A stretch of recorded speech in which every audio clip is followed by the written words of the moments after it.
Bismillah, alhamdulillah, wa salatu wassalam ala Rasulullah. Amma ba'd. So last week we discussed the conquest of Makkah, the beginnings of when the Prophet Muhammad had announced we are heading to Makkah at the last hour, at the last night, and we talked about the biggest mistake that Hatib radiallahu anh made in his life. We have discussed that already. Now the Prophet Muhammad is on his way to Makkah, and we talked last week about another Abu Sufyan, the lesser known Abu Sufyan ibn Harith radiallahu anh, who became a Muslim. Does not get the ajr of doing a hijrah because he did not do a hijrah, but he was on the way to seek shafa'ah.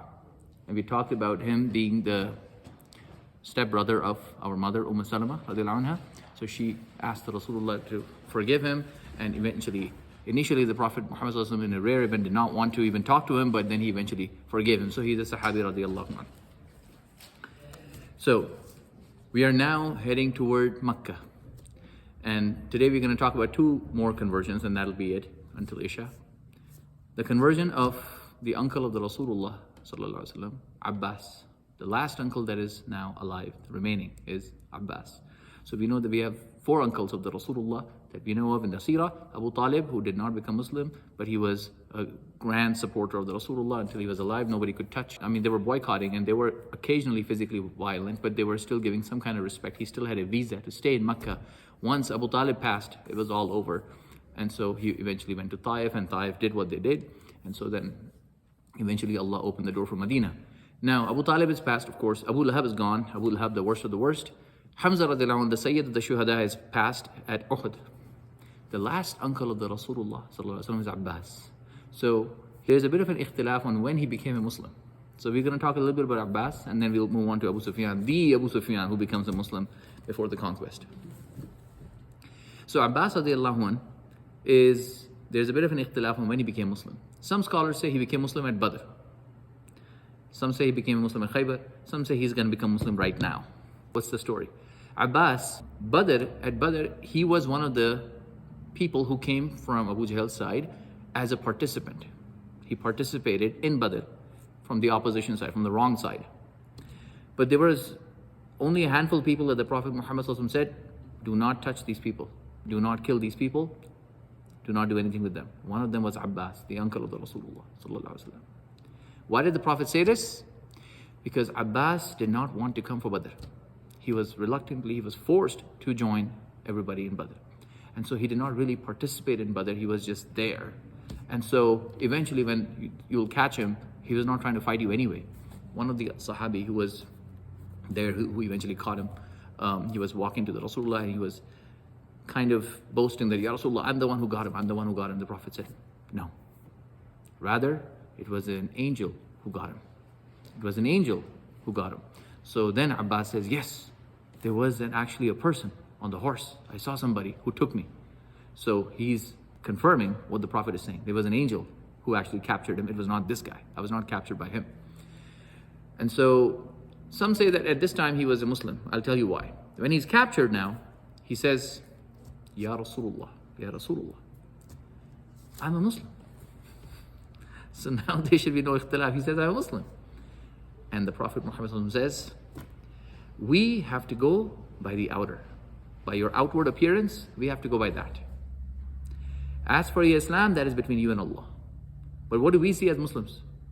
That he's on Badr, he's on the side of the opposition, and he's attacking us. So as far as we are concerned as Muslims, we go by the face value, which is true even in the other direction, and vice versa, it's true. If somebody that you think has nothing to do with Islam, but if you ask this person, or ask him or her, that, what are you, a Muslim, a Christian, an atheist, what are you? She says, I'm a Muslim. Or he says, I'm a Muslim, but I don't really practice much, but I'm a Muslim. That is a Muslim. You can say he's the worst kind of Muslim, I get it, but he's still a Muslim. And it's not for us to then say, oh, I know his niyyah. He's faking it. Not unless on the outward, he joins the opposition, killing Muslims. On the outward, he hates Islam, makes fun of the Quran, that's a person who's a murtad. But so long as on the outside he's showing he's a Muslim, he's a Muslim. And the outside he's showing that he's on the side of the opposition, even if he says, I'm actually a Muslim, we have to go by your outward. So the Prophet says to his own uncle, we have to go by your behavior, by your outer self. And so he had to pay for the ransom. Remember, You have to pay the ransom. This is the system we've discussed. When you have a war captive, they have to pay a ransom to go back. And so Abbas says, Ya Rasulullah, or the Prophet Muhammad, he says, Muhammad, I don't have any money. I have nothing. And so the Rasulullah says, Ya Abbas, what about that day, that specific night? He refers to that night. When you were talking to your wife, al-Fadl, radiallahu anha, when you said, if something happens to me, make sure this money that is kept in that particular sack, or that money that is kept in that particular pocket, make sure you give it to our older son, Abdullah, and give it to another son, and then give this one to another son, give this one. What about that money? Now, this is a private conversation that he had in Makkah, and the Prophet Muhammad is in Medina. And he's discussing in the middle of the night with his wife and saying, if something happens to me, this is what you do with the money. Done, I'm leaving. And now he's saying, I have no money, Ya Rasulullah, in Medina. And the Prophet says, come on, what was the conversation you had with Ibn Fadl about that? At this moment he goes, Ashhadu annaka Muhammad Rasulullah, you have to be the Rasul of Allah. Despite this, the scholars say he is not a Muslim at this time. And of course the proof that they give is that he still went back to Makkah. And he stayed in Makkah up until now. Badr is over, Uhud is over, Ahzab is over. All of those incidents, Hudaybiyah is all over. Abbas is in Makkah, not Medina.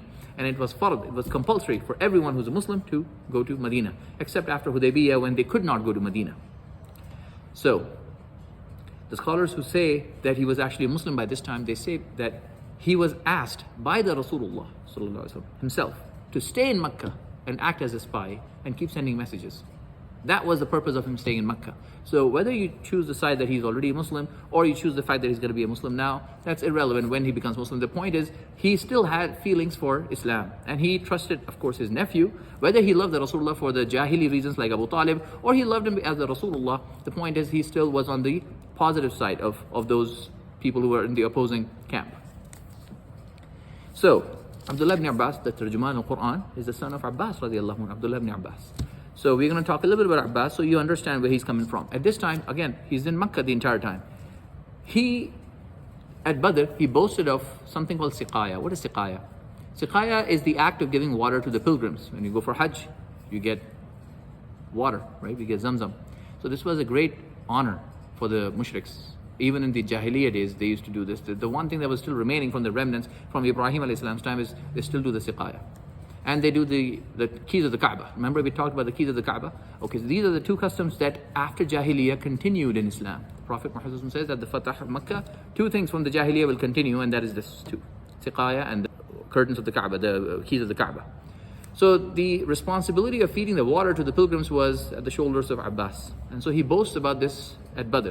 So Allah reveals in the Quran, are you comparing feeding of the water to the Sahaba who believe in Allah, who believe in the Qiyamah, in the last day?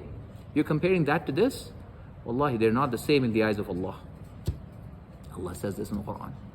So don't think just because you are doing something holy, you are high in the eyes of Allah, even if you do it at the Kaaba. Now, do you see any relevance here for us today? We are sitting here, thousands of miles away from Saudi. And when we look, whenever I see the family, the royal family and everybody, they can wash the doors of the Kaaba and they get to enter the Kaaba and pray when they want inside the Kaaba. I mean, we can barely touch the Hajj Aswad. But they get to do whatever they want.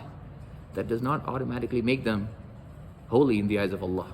In the sight of Allah, the one who fears Allah, the one who believes in the last day is superior. Not the fact that you can give Zamzam to the people because you have the authority. That was an honor bestowed by Allah. Don't think this makes you more holy. So any person in Saudi who thinks, I've lived in Makkah for 10 years, I've given so much money to people in 10 years. Yes, you were chosen by Allah to be in Makkah. Alhamdulillah, good for you. That does not negate your contribution here. Remember this. This is, of course, this ayah was revealed at the time when Abbas says this, but it's relevant. The Quran is relevant for us in 1400 years. Why Allah has mentioned this? You want to compare the giving of the siqaya to the ones who fear Allah and who do jihad? Jihad in English is struggling in the cause of Allah. We are all struggling here, alhamdulillah, for the sake of Islam. Inshallah, everything we're doing, our aim is to contribute to Islam in some way or the other. We all have our own strengths, inshallah. So long as you're doing this jihad, so long as you believe in Allah, and so long as you keep away from haram, not because the camera is looking at you, the camera is watching or the cops are watching, but because Allah is watching. That means you believe on the last day you have to stand in front of Allah. So long as you have this, you're superior to even the one who's giving money or water to the pilgrims in Saudi. Anyway, so he was a sympathetic non-Muslim in Meccan era, similar to Abu Talib. And it was we not discussed this, but in Meccan stage there was something called a Treaty of Aqaba, which is when the Sahaba of Medina, they came to Makkah and they said, Ya Rasulullah, why don't you come to Medina? And so this top secret treaty, this bay'ah that was given, it was done in the presence of the uncle Abbas, who was a non-Muslim at this time, but he was a little skeptical of these people from Medina who were coming to take my nephew, who was my son, and I don't understand these people, let me go and see. And so he's the one who was accompanying in the middle of the night when everybody's sleeping, and he's looking at this. And he's the one who said, we have taken good care of him, even though they did not take care of the Rasulullah. They have done everything possible to ruin Islam. They've tried to literally, they have literally boycotted the Rasulullah sallallahu alaihi wasallam.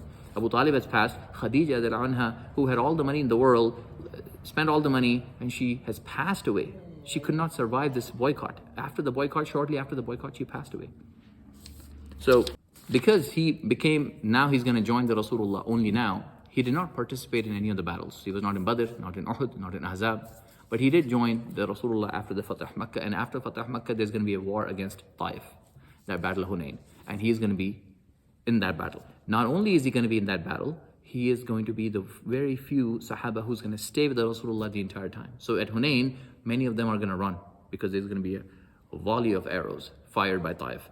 And so in the middle of their running, the Rasulullah was going to ask Abbas to say, Ya Abbas, call out the Sahaba.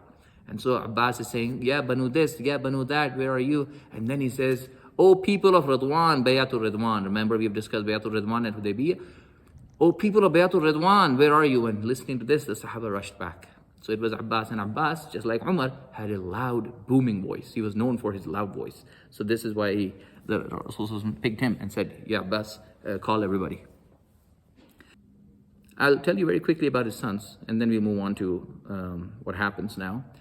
Abbas radiallahu anhu had Fadl ibn Abbas, Abdullah ibn Abbas, the Tarjuman al-Quran, Ubaidullah ibn Abbas, and Khutham ibn Abbas. The Prophet Muhammad said, Allah has given everything to Abbas's family. If you want beauty, go to Fadl. Al-Fadl is the mother, and Fadl is the son. If you want beauty, go to Fadl. If you want knowledge, ilm, go to Abdullah ibn Abbas, the Tarjuman al-Quran. If you want generosity, a person who gives more money than anyone else, go to Ubaidullah. Allah has given everything to this family. And Khutham ibn Abbas, radiallahu anhu, has the rare honor of burying the body of the Rasulullah sallallahu alaihi wasallam. One of the few Sahabi who was able to lower down the body of the Rasulullah sallallahu alaihi wasallam into the grave. That is Khutham. And their bodies are scattered all over. The four Sahaba, the four sons, Fadl ibn Abbas is buried in Jerusalem in Palestine. Abdullah ibn Abbas, because of the civil wars that happened, eventually we had fitna. He went to Taif and he decided to not participate in any of the battles between Ali radiallahu and Muawiyah radiallahu and all that happened. So he decided to retire in Taif. Abdullah ibn Abbas radiallahu anh.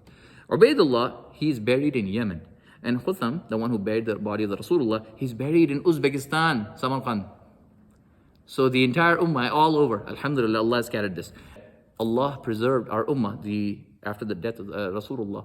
The Khulfa Rashidin was 30 years. And then, who did we have? We had the Umayyad Caliphate. And then we had the Abbasid Caliphate. It is the dynasty of Abbas, the Abbasid Caliphate. And Umayyad dynasty is the dynasty of Abu Sufyan. So, pretty much like for the last 1,400 years, 1,000 years was between Umayyads and Abbasids. And only the last 400 years was the Ottomans. For the first time, it was a non-Arab caliphate. That was the Ottomans. By the way, there's another beautiful thing about Khutham, the one who's buried in Uzbekistan. He looked identical to the Rasulullah sallallahu alaihi wasallam, facially. Can anyone tell me which Sahabi looked the most like the Rasulullah? He's in the family of the Rasulullah. Who looked the most like the Rasulullah? It's Hassan or Hussein. Hassan radiallahu anh. That's the right answer. Do dua for you. May Allah give you ajr for that. Hassan radiallahu anh was the most identical to the Rasulullah sallallahu alaihi wasallam. After Hassan, it was Ja'far, the older brother of Ali, almost you can say the best friend or a really, really, really near and dear friend of the Rasulullah, the one whom Allah gave wings in Jannah, the one who was shaheed at the Battle of Mu'tah, along with Zayd ibn Haris radiallahu anh, who was shaheed there.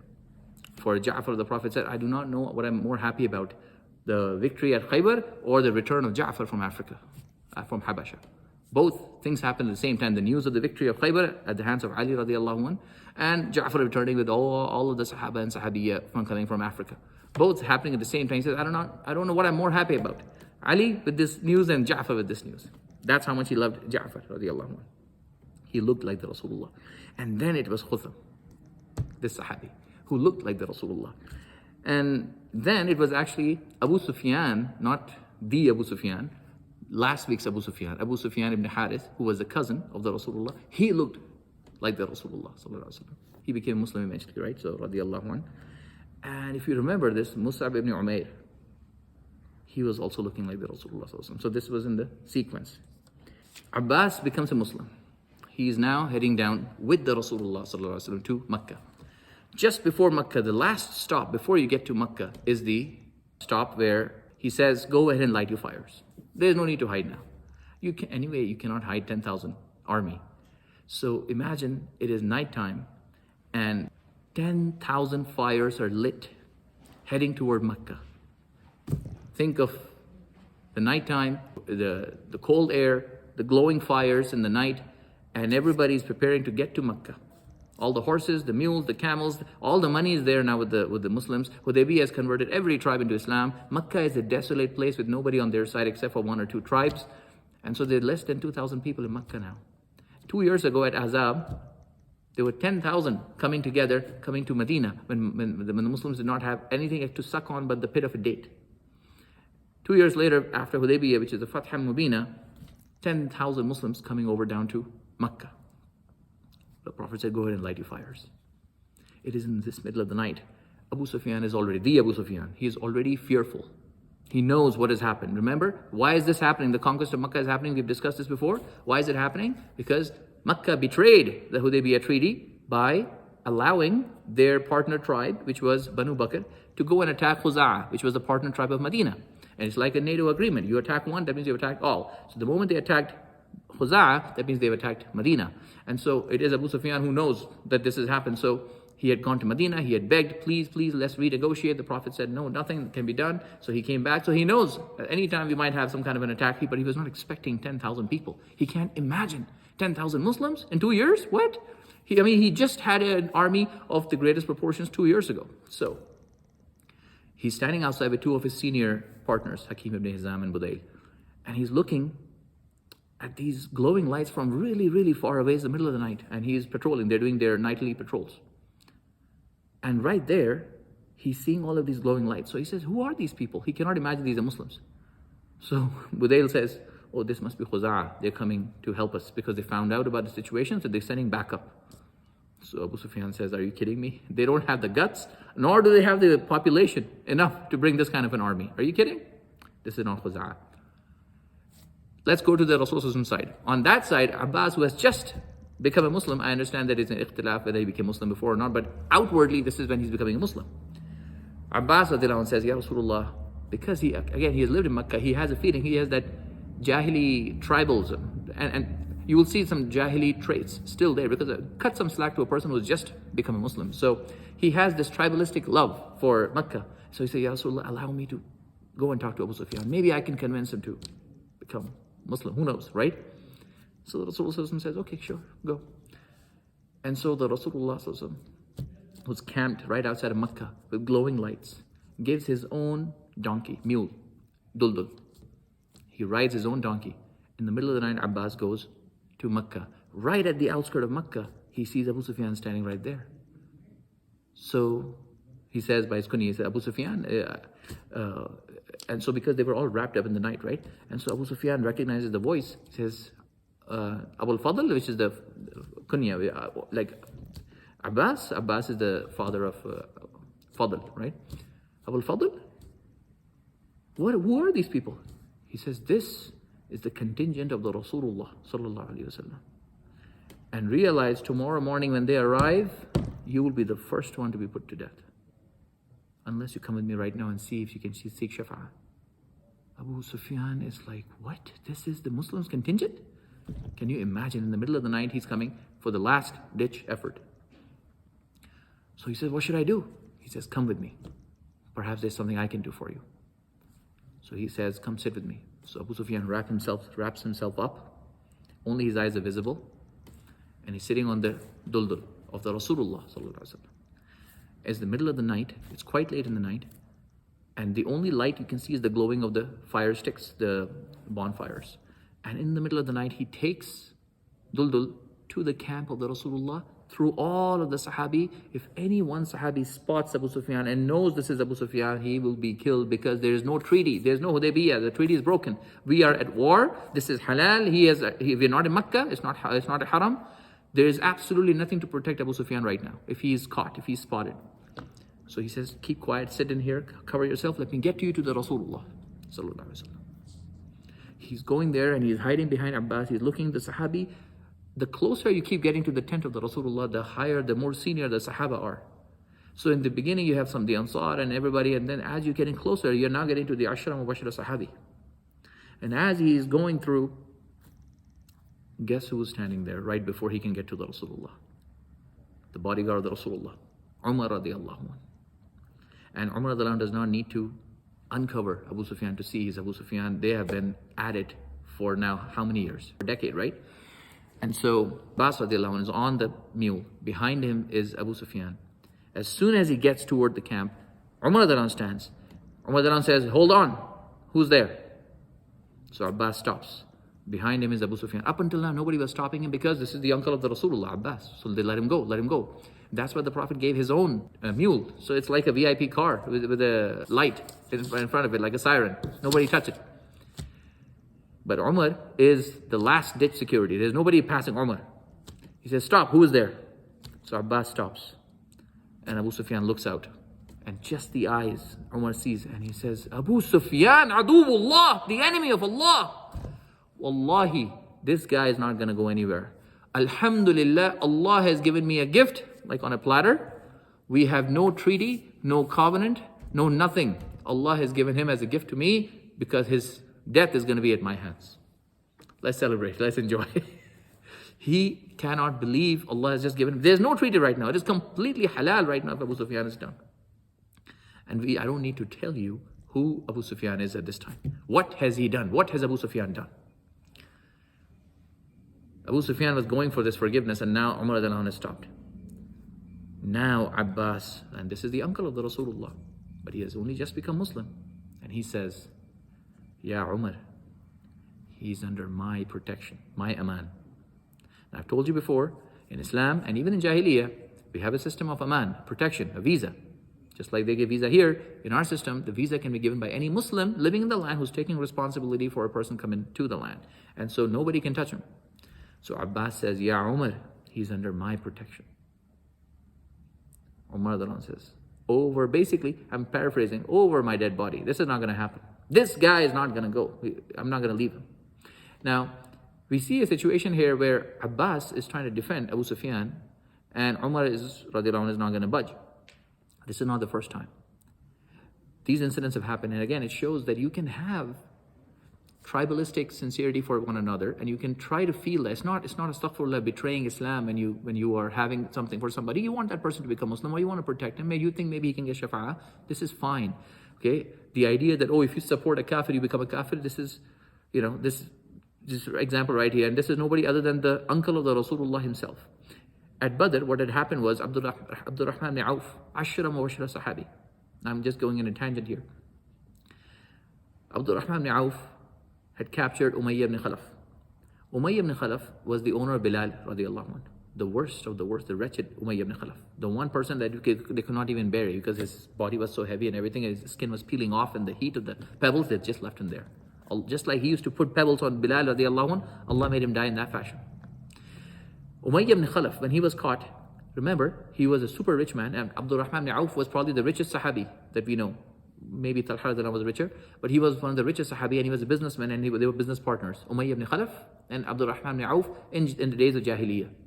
Now Abdurrahman ibn Auf has become a Muslim, and he has left everything. He left everything. He had nothing, not even the shirt, nothing. He had nothing remaining. Everything was given, the land, the money, the wealth, the gold coins, everything. And he arrives in Medina, and the Prophet is standing in Medina. This is the time of Hijrah, and says, welcome, Ya Abdurrahman, your transaction has been successful.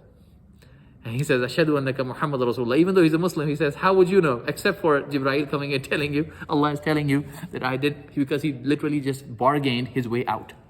So Abdul Rahman ibn Auf is a businessman, and he remembers Umayyah ibn Khalaf. When Umayyah ibn Khalaf is captured at Badr, he then sees Abdul Rahman ibn Auf. He says, please, can you take me for forgiveness? I mean, here, Abu Umayyah ibn Khalaf has done probably the worst. After Abu Jahl, he's probably the worst. Abdul Rahman ibn Auf says, come with me, and I'll take you to the Rasulullah. So again, here you have an example where he's trying to protect who? Umayyah ibn Khalaf. Astaghfirullah, right? They're business partners, so cut him some slack. And then he even says, I'll give you this sword, I'll give you that money, I'll give you this arm and everything, ghanima, whatever. Take this and that. So anyway, so he goes, qadr of Allah, just like it had to happen. The one person who stands in the middle as soon as he's taking him to the Rasulullah at Badr, Bilal radiallahu anhu. Now this is from Allah. You cannot make this stuff up. And he says, Umayyah ibn Khalaf, you're going to take this man over my dead body. Basically he says this, over my dead body. This man is not going to go.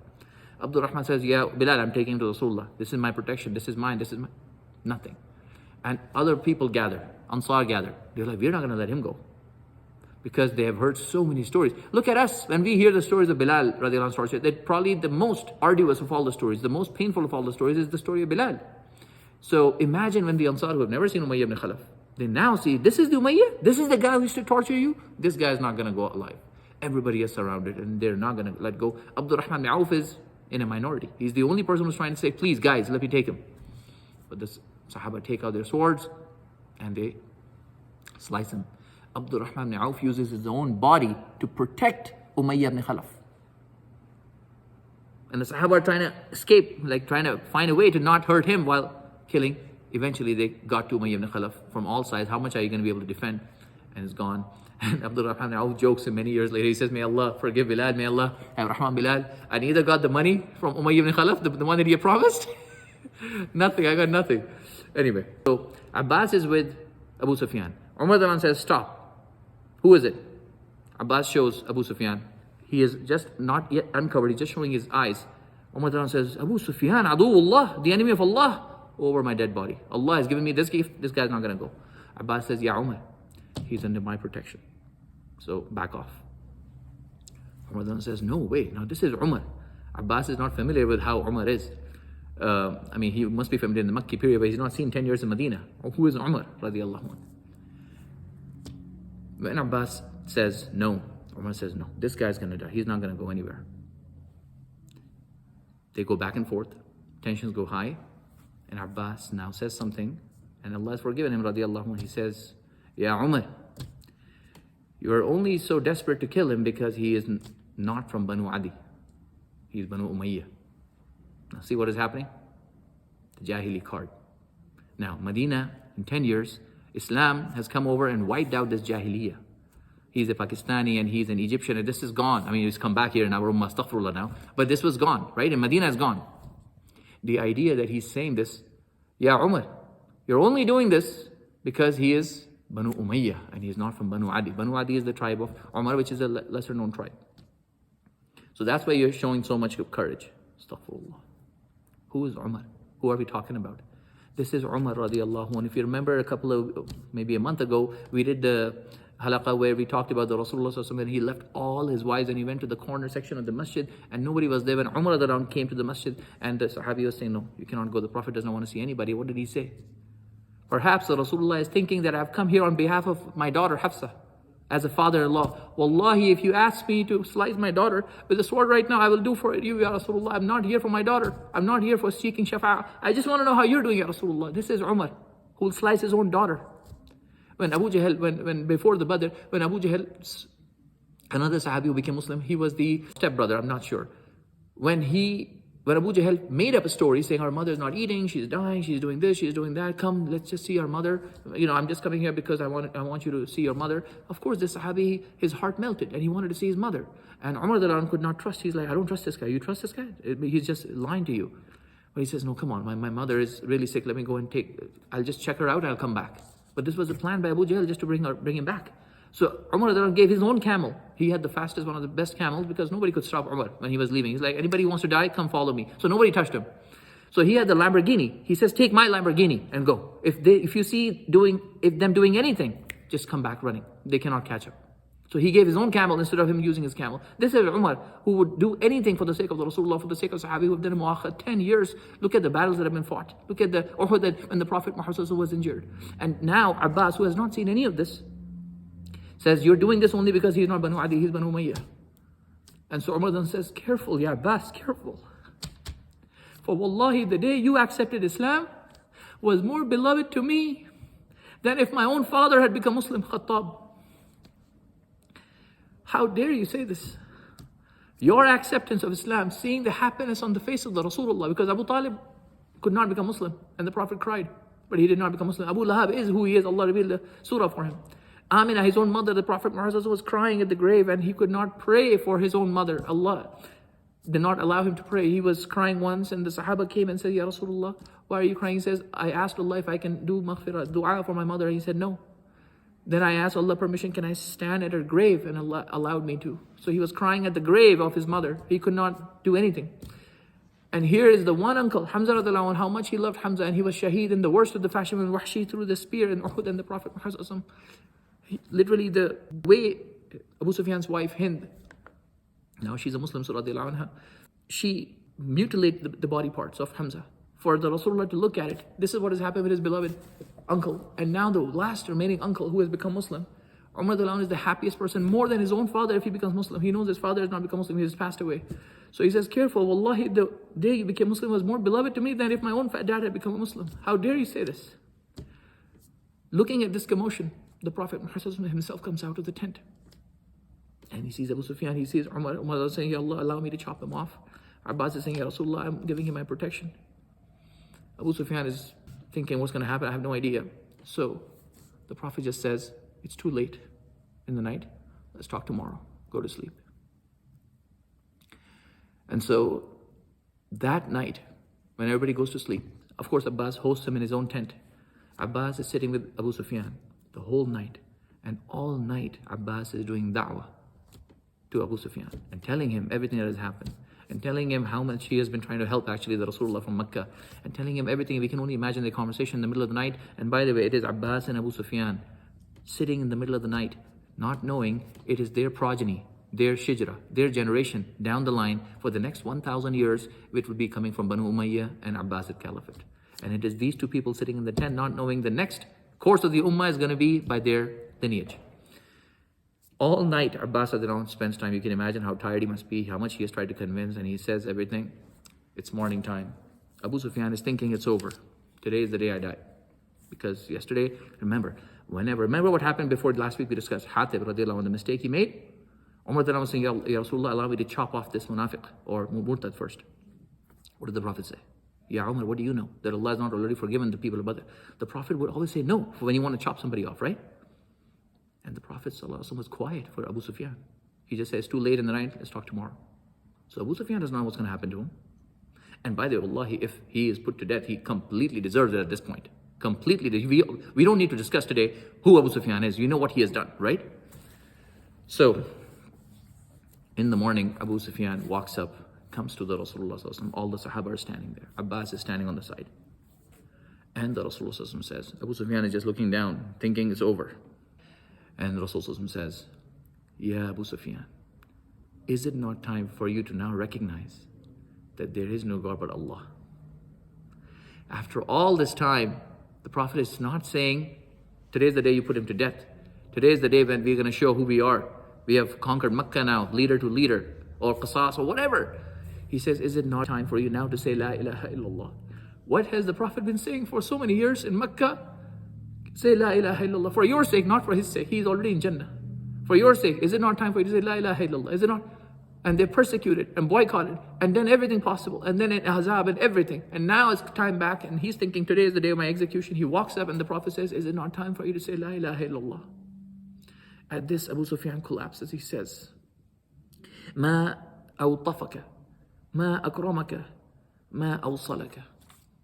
How gentle you are, how merciful you are, and how fulfilling you are, fulfilling the ties of family kinship. How fulfilling you are. Like, wallahi, are you going to say this After everything I've done, this is what you say to me? I was thinking today's the day I'm going to be executed. And you're saying this? Wallahi, may my father and mother be held in ransom for you. He said, this is an Arab phrase at the time. I don't know if they still say it in Arabs. May my mother and father be held in ransom for you. In Urdu we say, "Aap pe mere maa baap qurban," right? May my mother and father be held in ransom for you. And he says then, as for La ilaha illallah, if any of these other gods were true, by now I would have won something. By now I would have had some kind of victory over you. It is abundantly clear by now that there is no God except for Allah, the one who has created. These are just creations. Now is when he says, La ilaha illallah. Now, if you thought he has become a Muslim, yes, he has said, La ilaha illallah. Now that Rasulullah says, Ya Abu Sufyan, is it not time for you to now recognize that I am the Rasul of Allah? Now remember, Abu Sufyan had a problem and Abu Jahl had this problem. Why would I choose a prophet from Banu Hashim? Why not from Banu Umayyah? Or Abu Jahl will say Banu Makhzum. Why is the prophet Egyptian? Why not a Moroccan? Astaghfirullah. You see, this is what's happening, right? Why is he going to be from this tribe and not that tribe? This was the Jahiliyyah completely. So, when the Prophet says, Ya Abu Sufyan, is it not time now for you to recognize that Muhammad Rasulullah, I am the Rasul of Allah? He says, as for this matter, I still have a little bit of doubt about this matter. Oh my God, Abbas, who has spent the whole night in the tent and he has done everything. And Umar was going to slice him yesterday night. Somehow he was able to save him. The Prophet Muhammad has now finally pardoned him. He's literally making a Muslim. He has already said, may my mother and father be held in ransom for you. And now you're saying this. Abbas loses it. And now this is Abbas saying, this is not the Rasulullah saying. He says, Ya Abu Sufyan, if you need to become Muslim right now, this is the time to become Muslim, or else execution. I'm telling you, you're going to be dead. I'm done. I'm sick and tired of this. He's so sick and tired of this, right? He's like, you better accept Islam now. That's enough. Because as a Muslim, we don't say this. We say you become or you don't. This is up to you and Allah, right? But he has just arrived in Medina. He does not understand the protocol of Islam. That's fine. So anyway, he says this. Looking at this reluctantly, he then sees that Rasulullah, sees Abbas and says, Muhammad Rasulullah. Allahu Akbar. Allahu Akbar. Allahu Akbar. Abu Sufyan, who was up until this time the enemy of Allah, enemy of the Rasulullah, has just become Muslim in the most reluctant fashion. But we as Muslims go on the outside, we don't look at his niyyah, and if he says Muhammadur Rasulullah, end of story. And this is such an important point for us to tell the people, because if somebody marries somebody for the sake of, let's say somebody marries who is a non-Muslim and she becomes a Muslim just for the sake of marriage, alhamdulillah. Islam is true, eventually she'll be guided to the truth. How she gets it, doesn't matter what door you enter with. Just come inside, you are a Muslim. Now whether you sit in the back and the front, that'll be in the eyes of Allah, we'll see. But anyone who says, I believe in Allah and I believe in the Rasulullah, faddal, come on, done. So if somebody says, oh, you just like her and so you married her and so she became a Muslim, but who cares, who knows what she really is? Well, only Allah knows. On the outside she says she's a Muslim, she's a Muslim. Same for the guy, same for the girl. And so remember, Abbas, the uncle of the Rasulullah at Badr, he said, Ya Rasulullah, I'm Muslim. He said, no, we go by the outside. Right now you are the opposition, you are fighting us. That's what we see. And now Abu Sufyan says, Muhammad Rasulullah, in the most reluctant manner, but he is a Muslim. Eventually he's going to become a great Muslim. But at this time he has only just entered, so cut him some slack. This is the story of the conversion of Abu Sufyan to Islam, and eventually they head. And Abbas then says, while they were heading to Makkah, they're about to head now the next morning to Makkah. And Abbas comes to the Rasulullah and says, Ya Rasulullah, Abu Sufyan is a man of pride. He's a leader and everything. Give him something so he'll be happy about it, right? So the Rasulullah says, tell him that anyone in Makkah who goes in the house of Abu Sufyan will be safe. Now anyone who stays in their house is also safe. And anyone who's at the Kaaba is also safe. Nobody will be harmed. But anyone at the house of Abu Sufyan will also be safe. So Abu Sufyan gets that special VIP treatment. And this is something Abu Sufyan will like. Anyone in my house is safe because that's what he wants to show his people. So the Prophet gives him this gift. And so Abbas says, anyone in your house is safe, we can go and announce. So he heads to Makkah before the rest of the Sahaba arrive, before the entire contingents after contingents are about to arrive. So Abu Sufyan goes to Makkah and says, oh people, what an evil morning is going to be if you don't agree with what I'm saying. He's trying to tell people, listen, this is the biggest warning I'm giving you of your lifetime. The Rasul of Allah is about to come. And he's saying Rasulullah. The Rasulullah is about to come over, and anyone who goes to my house, is the first thing he says this. Anyone who goes to my house is safe. That's what he wanted to tell people. That's the most important part. So anyone who goes to my house is safe. And so the people say, how is that going to help? What are they saying? Your house is what? This size of this masjid, let's say. Okay, so how many people are you going to save? 100, 200, 300? What about the rest of us? So then he spills the beans. He says, anyone in their own house is also safe. Listening to this, eventually the message goes to his wife. Now remember, who is his wife? Hind, who has done what she has done. At this time, she's not a Muslim. And she finds out, what? It is true? He is saying, believe in the Rasulullah. He's saying, stay in your houses. He's saying, let's not fight. She comes out in public and she humiliates her husband in public. So for those of us who think our wife is humiliating us in front of our boss or something, this is Abu Sufyan, who just got the honor from the Rasulullah, and he's being humiliated by his wife. She pulls his own beard hair and pinches him and then says, kill this guy. This coward, this fat, lazy, I don't even want to say the words. This fat, lazy guy, she's saying fat, even though he was not fat, he's a warrior. But she's saying this as a derogatory term, that how dare this guy compromise? Astaghfirullah, she's still on that side.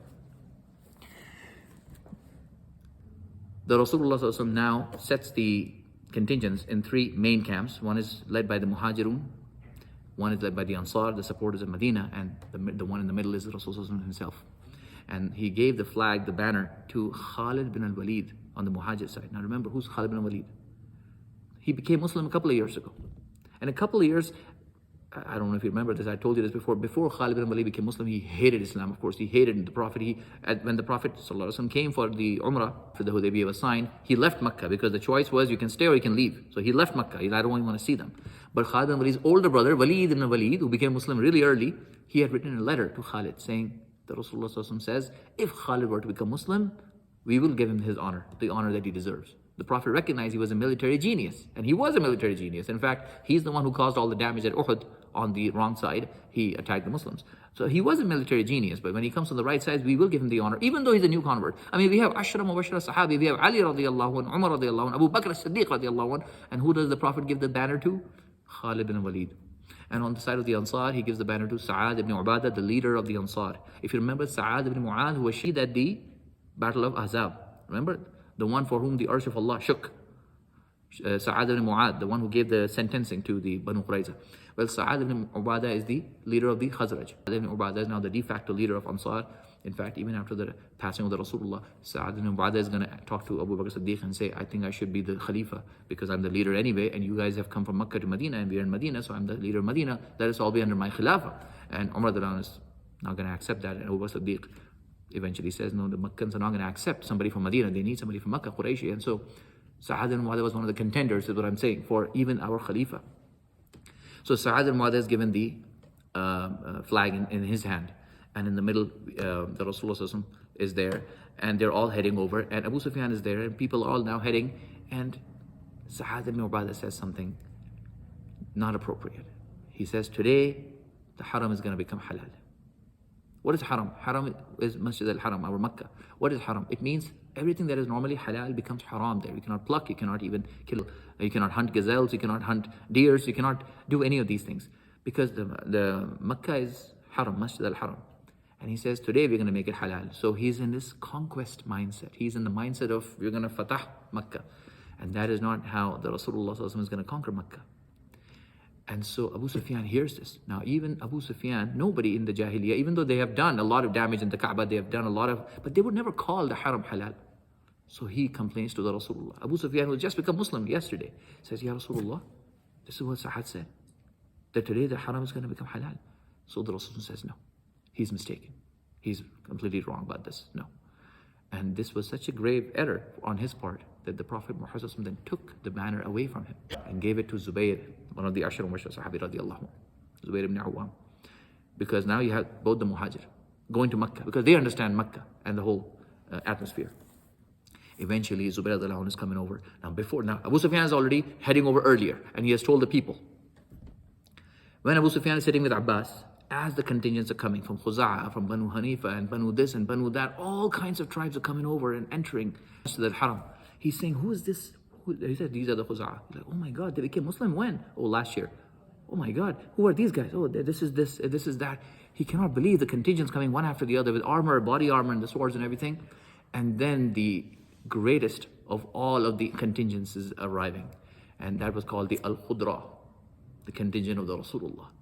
the one with the Ashra Mubashara Sahabi, the one with the Muhajir, the one with the closest and the dearest of the Rasulullah, the one who sacrificed themselves for the Rasulullah, Abu Ubaidah Amr ibn Jarrah. The Prophet Muhammad's contingent was led, the flag was led by Abu Ubaidah, Ashra Mubashara Sahabi, the one who pulled the teeth, the armor out of the cheeks, the blessed cheeks of the Rasulullah at Uhud when the Prophet was injured. And he lost his own 2 teeth. This is that Abu Ubaidah Amr ibn Jarrah. And he's the one coming over. All of the Al-Khudra, when Abu Sufyan says, who is this tribe? The greatest, the biggest contingent. He says, this is the contingent of the Rasulullah sallallahu alaihi wasallam. And for the first and the only time in humanity, a person who's conquering Makkah, the greatest city of humanity, is not entering like a king, is not entering like I'm the one who's conquered. Remember what you people did? He's falling in sajda at the camel so much that he's about to touch the hump of the camel, and he's entering Makkah in sajda, bowing down. And he's conquering the greatest city at the greatest of the times and the greatest of all the humanity is going to be witness to this, and which has changed the course of our ummah. And he's bowing down and conquering. Never in the history has it ever happened, never is it ever going to happen, that the one who's conquering is bowing down. And the Prophet Muhammad first, he comes over, first he performs salah. Then he does tawaf, going around with the camel, and as he would touch the idols, which was all there around the Kaaba, the idol, this is a miracle Allah gave him, as he would go around the Kaaba, he would then position his stick at the idols, and it would fall face down, the idols. And then after that, he stands up, opens the door of the Kaaba, and inside the Kaaba there were idols and everything, astaghfirullah, and there was actually even the image that they had made, concocted, of Ibrahim alayhi salam. A'udhu billahi minash shaitanir rajim. When the Prophet Muhammad saw this, he says, A'udhu billah, what does Ibrahim have to do with idol worship? Astaghfirullah, that is the one thing that he's the one who set up everything, and what does Ibrahim have to do with idol worship? So he got it all removed, and he prayed inside the Kaaba. And if we are ever lucky enough to pray inside the Kaaba, who knows, may Allah give us a chance. Now it's impossible, that's what it looks like, but if we ever get a chance, just remember, you can pray anywhere in the Kaaba. It's all in the Kaaba. But if you want to know where the Rasulullah sallallahu alaihi wasallam prayed, because Abdullah ibn Umar, the son of Umar, he would always want to copy the Rasulullah. So he said to Bilal, show me where the Rasulullah prayed, because Bilal was with him.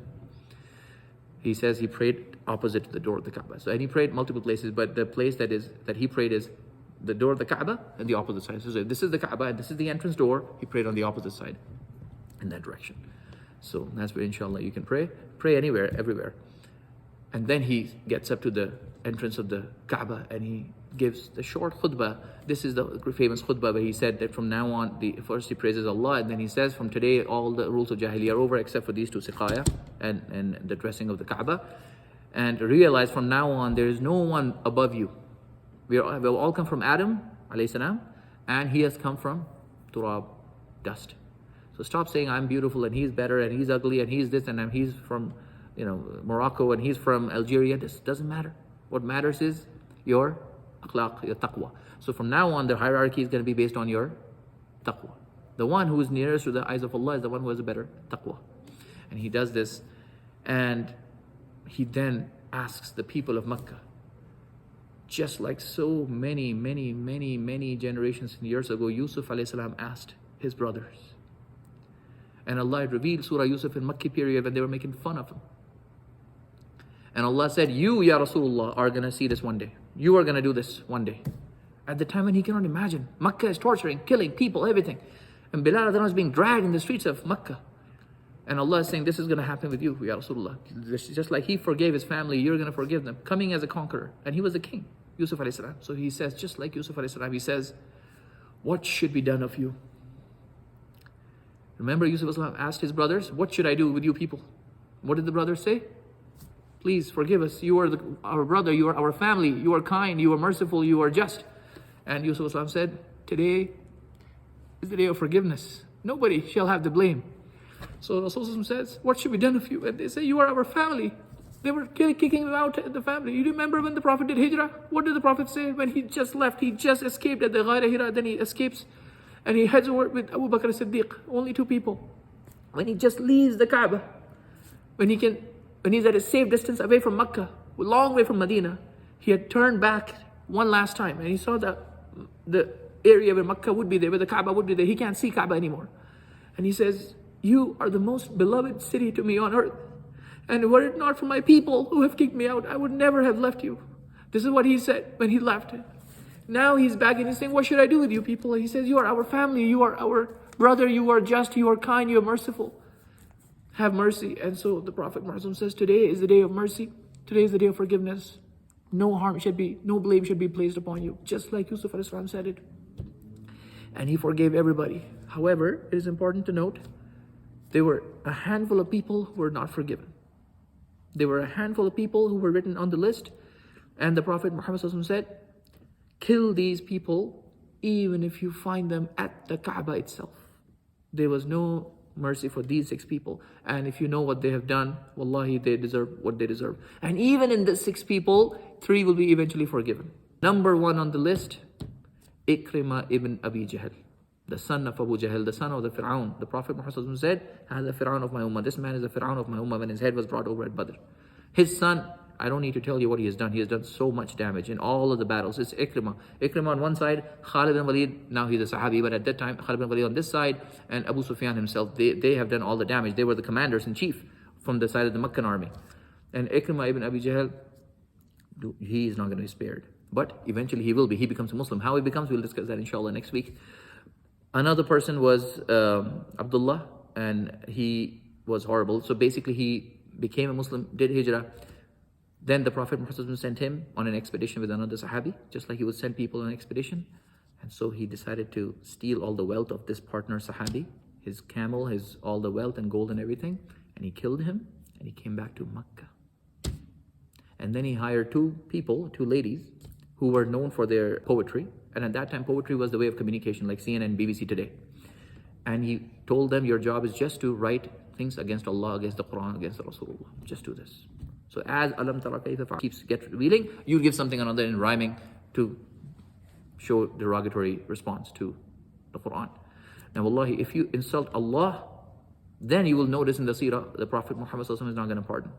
If you insult the Rasulullah, he had never said something. The Munafiq had done enough. The Jews of Medina, what have they done? What have they not done? They've done everything, right? The Prophet Muhammad would not do anything. But when you insult Allah, that's a red line. Even our own mothers, remember Aisha radhiyallahu anha, we've discussed this in the personal incidents in the last weeks. Aisha radhiyallahu anha was saying, the Prophet says nothing. She's saying something about Khadija, the Prophet is quiet. When she said, when Allah has given you someone better, he then says, La wallahi, Allah has not given me someone better. Then he starts listing all the positives of Khadija radhiyallahu anha, because she linked now with Allah. Allah has given you someone better. No. All the wives of Medina, you can't compare with Khadija radhiyallahu anha. Now, this man, Abdullah, eventually he was not spared. And this Abdullah, now he's running, seeking help, protection. And so he runs, and the Sahaba who catch him, they try to kill him, but he keeps running, and he eventually gets to the Kaaba itself. And then he wraps himself with the cloth of the Kaaba. He's saying, I'm at the Kaaba now. And we know in our own Sharia, you cannot touch a person and he's at the Kaaba, he's at the Haram, you cannot. But now he's literally wrapped in the clothing of the Kaaba. Even the Sahaba are confused, like, what do we do? So they send a message. Now there's no email or phone call at that time. They have to send a message, it goes back, come back, so you have to wait. So he's waiting at the Kaaba and people are sending message. So the message goes to the Rasulullah, Ya Rasulullah, he's literally wrapped himself around the Kaaba. The Prophet Muhammad says, in a rare event, kill him. And he was killed at the Kaaba. This man has the dishonor of being probably one of the only people to have been killed at the Kaaba. This man. Another person, Miqyas. He became a Muslim. He could read and write. And Sahaba who could read and write were important in the sense that when the Quran is being revealed, the Prophet ﷺ needs the people to write it down, right? And so he was one of the few people who could read and write. So when he goes to Medina and he's chosen as the scribe of the Rasulullah, a person who can write the Quran, he becomes a murtad. And he had only become a fake Muslim because he wanted the revenge for his brother who had died at the Badr. So his brother had passed by the hands of a Sahabi. He came to Medina, pretended to be a Muslim, killed this Sahabi, and went back to Makkah. And so because he killed this Sahabi, now he's come back and he's saying something horrible. He says to the Makkans that I'm the one who used to write the Quran, and I used to change whenever I wanted. And he would not even know. So like Ghafurur Rahim, I will change it to Alimun Khabir or whatever. He would not know. A'udhu Billah. Of course he's using this. Of course, astaghfirullah. He's just saying this. By the way, the Orientalists, the non-Muslims, their academics, they will use this incident. Say, see, we have proof that it's astaghfirullah. They love this person's behavior. By the way, this person will be eventually forgiven. This person. Why? What happens is, when the Prophet Muhammad says this man is to be executed, the one who spots him in Makkah, we'll just do this last time we're done. The one who spots him happens to be Uthman radiallahu anhu. The Ashara Mubashshar Sahabi Uthman radiallahu anhu. Uthman radiallahu anhu has a soft spot for his family. And this person was the foster brother of Uthman, milk brother. So he says, please, my brother, please, can you do something for me? Seek shafa'a for me. So he says, okay, wrap around. Again, same thing, Abbas style. He said, wrap around, come with me. He comes, takes him. The Prophet Muhammad is sitting. All of the great Sahabi are there. The Prophet is there. We are in Makkah now. And Uthman radiallahu anhu pushes his foster brother in front of the Rasulullah. But he is covered. So as he uncovers, the Prophet Muhammad is looking at him and shakes his head slightly, like as if to say, this person is not going to be forgiven. And still he's standing and he's saying, Rasulullah, is there something you can do for him? And after a really, really long silence, the Prophet says, okay. And he's forgiven and he's taken. So he just leaves. When the man leaves, the Prophet says to all of the Sahaba sitting, was any of you not wise enough to understand why I'm quiet? What did I tell you? These are the people who will not be forgiven even if they are at the Kaaba. Why did not any one of you jump up and do what you were supposed to do? I'm sitting here quiet. When have you seen the seerah? The Prophet also said, no, never, almost never. And now the Sahaba say, Ya Rasulullah, if you would have told us just one ishara, then we would have killed him. Now the Prophet says, no, it is not befitting for a Nabi to give this kind of an ishara, astaghfirullah. You see, you're laughing. When I'm doing this, you're laughing. Imagine when the Rasulullah will do. He says, it's not befitting for a Rasulullah, for a Prophet to give an ishara and kill people. No. But anyway, Miqyas, this person, when he became Muslim now, he actually became a good Muslim. So, radiallahu anhu.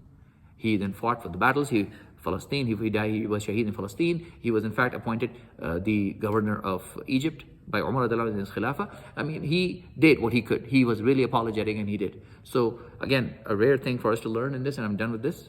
We'll continue inshallah next week about some more things that have happened.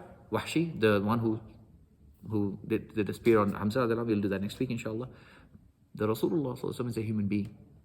And he said these 6 people will not be forgiven. But Allah has a different plan. And Allah had decided that he will be forgiven. And then he eventually does for the sake of Islam, and he gets Palestine. And now we have lost Palestine again, may Allah give us back. But for 1400 years we had Palestine. Alhamdulillah, he was a contributor in that. So Allah has his own plan. And so he was eventually forgiven. That's what happened. Anyway, wassalamu alaikum wa rahmatullahi wa barakatuh.